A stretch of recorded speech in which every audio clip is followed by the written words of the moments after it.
I love Sonic the Hedgehog if you guys didn't know already, but unfortunately I grew up with a cheap plug and play. Then later a Wii and DS. This meant that I couldn't play a lot of big Sonic titles ranging from adventure to generations. Also, we had a Mac. But once I entered high school, my school gave out laptops to everyone, which meant I could play a lot of Sonic games I had missed out, minus 06 and the good version of Sonic Unleashed. Even now, with the gaming PC, I have trouble running 06 and Sonic Unleashed doesn't even start. Maybe I should waste $1,000 on a Nvidia graphics card, or maybe I should have gotten an Xbox One instead of a PS4 since Unleashed is backwards compatible on Xbox One now. No, but then I wouldn't be able to play Spider-Man. You know what? At least I can enjoy my Detective Pikachu on 3DS. But if you don't mind, I'd like to see what you look like under that cloth. But my point is that I've never played Sonic Heroes because Sega never re-released it on Steam, even though there's already a PC port of the game. And I don't want to go buy a game that was made for all the hardware and risk it not running. So I got it for GameCube emulator. I'm sorry Sega for pirating your games. But I got a bunch of Sonic games, and 2 of them I plan to review. You know which one I'm doing from the title, so let's get into it.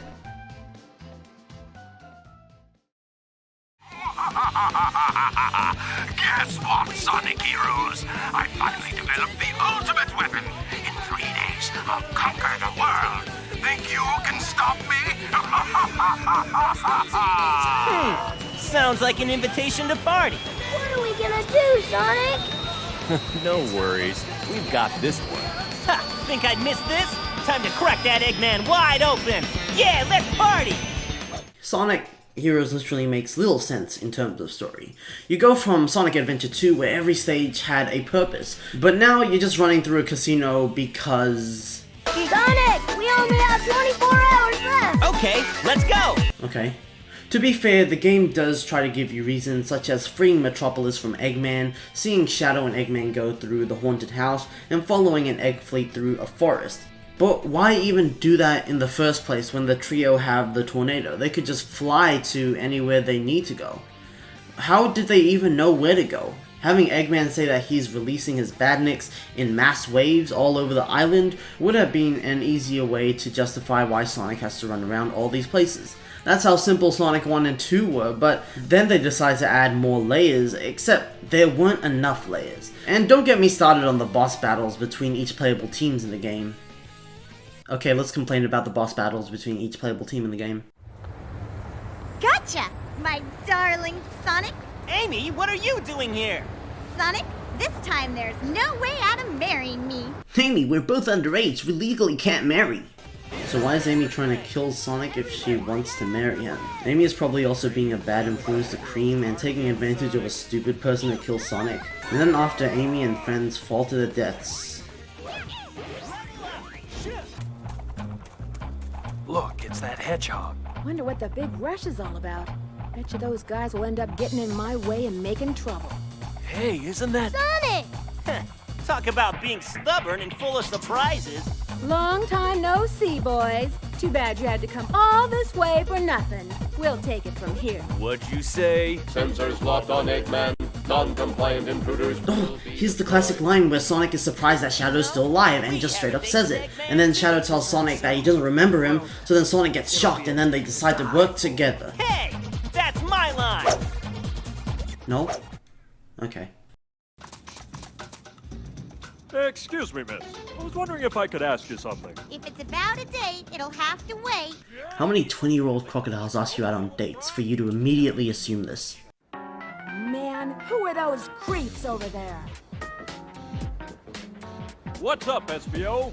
And you are... Just what do you think you're doing here? Who's this broad?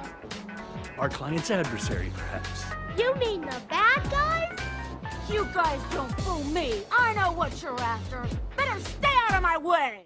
You're in a power plant. The Chaotix could be there for a numerous amount of reasons. Maybe they work there, maybe they're investigating something because they are detectives, maybe they broke in, but that's still none of your business, Rouge. Honestly, all the characters in this game are just annoying, except maybe the Chaotix. The appeal of Sonic is the characters' designs and personalities, but they trample all over that. Tails acts like a little kid even though he's built a TV out of paper clips. But it's so spooky here! Maybe that's the ghost of Shadow we saw earlier. Whoa! Knuckles has no character, Sonic is pretty snarky. Wow, that's what I call a flight!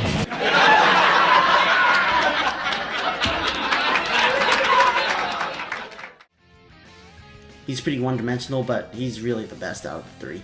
But even then, all three characters like to point out the most obvious things in the stages, and won't shut up. I hate Generation's story and the fact that it has so many characters yet lacks character interaction, but it made sense. Sonic Heroes is just all over the place. I know I'm complaining about a story and characters in a video game, and that it shouldn't matter too much, but the appeal of Sonic is the characters. And the story is stupid. If they weren't gonna bother making a good story, they should have kept it simple, like the Genesis games. Anyways, let's get into the actual gameplay of the game.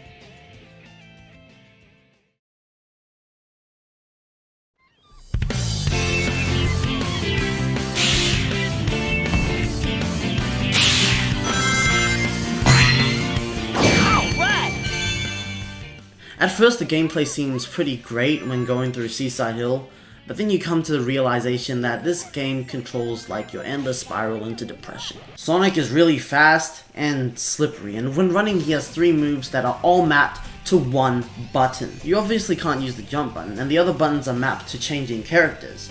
Now, they could use the shoulder buttons to swap characters, but those are mapped to the camera control. Oh wait, the right control stick is also mapped to the camera controls? This stupid button mapping decision makes you end up doing this boosting when wanting a lightspeed dash or grab a lever. Oh, and you want to do a boost dash thingy as you land on the floor? Well, if you press the button just slightly early, you'll do this tornado thing that's worse if an enemy's nearby, since you'll gravitate towards them. Also, did I mention Sonic is really slippery and likes to keep his momentum even after losing it? So sometimes, even if you're falling straight down, he might just zip forwards. And when you hit a wall in the game, it likes to turn you parallel to that wall, and barely reduces your speed, so you continue running, which is stupid. So even if you have your control stick pointing forwards, you could end up turning a full 180 degrees by just bumping into 2 walls. The homie attack is also stupidly unpredictable. You could have trouble hitting something right in front of you, but then you could also hit something right behind you. Now, after a bunch of complaining, I have something that I can praise about Sonic Heroes. I like the triangle jump. Okay, now I'm done with Sonic, let me complain about Tails. Why is he constantly flying and holding the other 2 teammates? I just want to play as Tails, but in Adventure 2 he was stuck in a mech, and now he's just constantly being held down by his friends. He flies way slower too, and can stun enemies, which I guess makes sense since he's a smart tech guy, but he feels more like a tool rather than an actual playable character. Knuckles does stand out as a character, but at the same time, he's significantly slower than Sonic, which makes him also only useful during certain situations. Once I'm back to running through an obstacle course that any character could traverse, playing as anyone but Sonic feels like a hindrance. Sometimes I'll play as Tails, but that's just because Sonic is stupidly slippery and I'm scared of falling. But back to the subject of Knuckles. His punching move never goes where you want it to, and to be more precise, you have to do this jump basketball slam dunk move with Sonic or Tails, which can put you at a risk of being hit while his punch move made you almost invincible. Speaking of invincibility, there are no invincibility frames when you lose your rings. At least there are no invincibility frames that are useful. Once you're hit, you're stuck lying down on the floor. You have invincibility frames there, but once you get up, nope, you can't keep them. If you get attacked the moment you get up, then that's just tough luck. What about the actual stages though? They remind me of Lego games. This really isn't a Sonic game. I don't feel like I'm running through an obstacle course trying to dodge hazards to make it through the course as fast as I can. Instead, I'm being forced to do a bunch of simple chores. You're constantly being stopped to defeat some enemies, or fly up a platform, or find a switch to open a door, or to break something. Break some boxes until the switch appears. Break some enemies until the switch appears. Break the door, fly over the gap. The real challenge of the game comes from the terrible controls. I've died more from the lack of invincibility frames and falling off the stage rather than being fairly killed by an enemy or obstacle. The enemies in Sonic games are usually a minor inconvenience for the most part though. Some enemies give you obstacles to dodge and such, but they're easy to destroy and keep the flow of the game. Not in Heroes. No!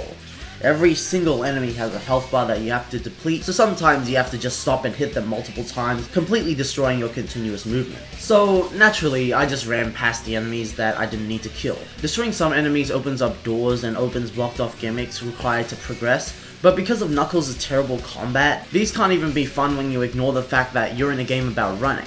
And in a game where you need all 3 characters to progress, losing one can cost a life. Losing an AI can lose you a life. This isn't like an escort mission. You shouldn't have to protect your teammates. Occasionally these enemies will come along and pick characters up. In this section I lost Tails and hit a ramp, so I couldn't get back to save Tails. This only happened once when I played through to record the game, but I remember it happening a few more times when I played it back in 2017. Actually no, this happened twice. The second time I could actually go back to where I lost Knuckles, but he just despawned from the game, so he wasn't even stuck, he just stopped existing. But either way, it's stupid. You get punished because the AI wasn't programmed to be smart and avoid those enemies. The bosses in the game are also the worst things ever. So firstly you have... okay, this boss is decent.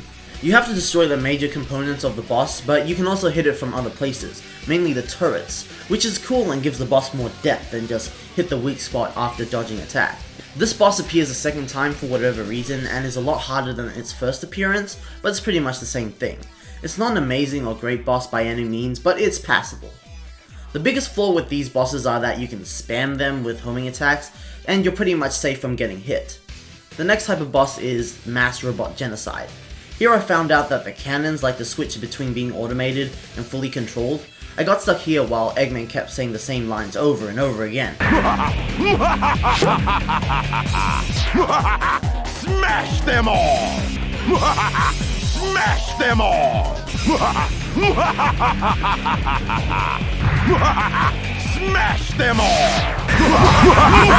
Smash them all! And before I went insane, the cannon just decided to take me to the next section of the stage. Wait. The cannon functions in 3 different ways, depending on the playable team formation. Sometimes using the right team formation can make the cannon shoot the player to alternate paths. When in speed formation, the cannon will launch the player forwards at high speed. When in fly formation, the cannon aims upwards and launches the player to higher places. When in power formation, the cannon can be aimed by the player, though it cannot be aimed upward.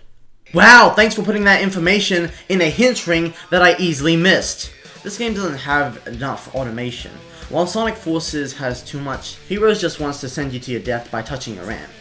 And if you want to use the tornado move on these poles, you have to defeat any nearby enemies. Not because destroying them will reveal the pole, because the pole's already there. You have to defeat them because you gravitate towards the enemies when you use the tornado move. You also have these broken pinball stages. Sonic Adventure had better pinball physics and it was optional to play, but when you're forced to move up a pinball table, they made the physics worse? How is this possible when Heroes was built on top of the adventure games? Anyways, back to the bosses. The rival team battles suck. You basically have to knock the other team members off the stage. You can't actually die in these bosses when you get hit and have no rings. So I was stressing over the fact that I die for no reason. Instead, the rings protect you by keeping you in place when you get hit. When you have no rings, you get knocked back quite far, and could risk falling off the stage.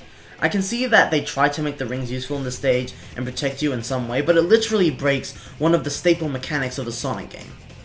I also never really understood how to defeat the bosses effectively.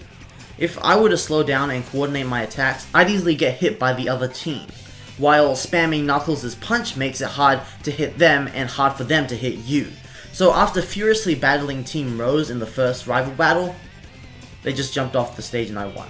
Now, for the Team Dark battle, they ended up defeating me by using Chaos Control.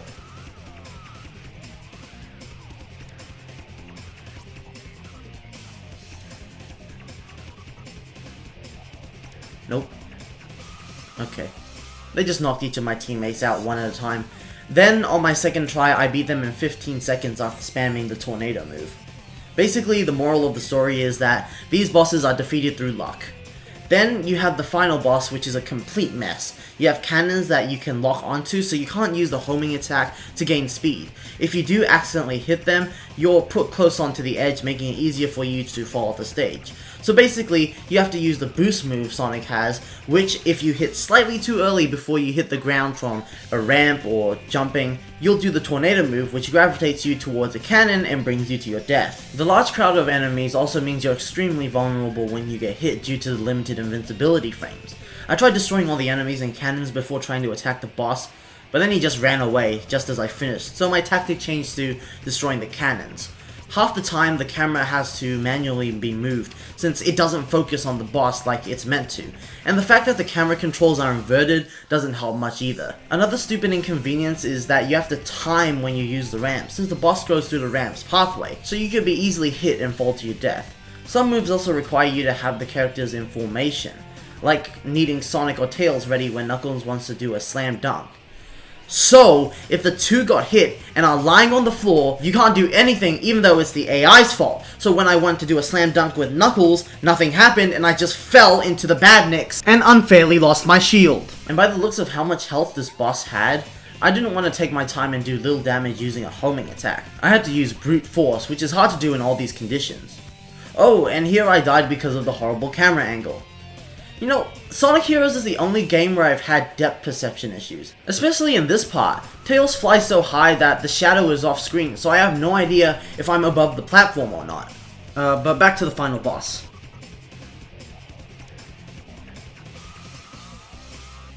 Okay, what even happened here? But finally, I defeated the boss, the credits played, and... try another story. No, f*** you. In the end, I had no fun with Sonic Heroes. There are 3 other stories I need to go through and all of the Chaos Emeralds I need to find, but I'm not willing to do that. Team Dark is just a harder version of Team Sonic, while Team Rose is easier. The only one that would be worth playing is Team Chaotix, because their stages are mission based, but even then, they go through the same level layouts, just with different enemy placements. And getting the 7 Chaos Emeralds sounds like hell. To do this, you have to find a key in one of the stages, and finish the stage without getting hit. This will then take you to a special stage for you to chase the Chaos Emeralds.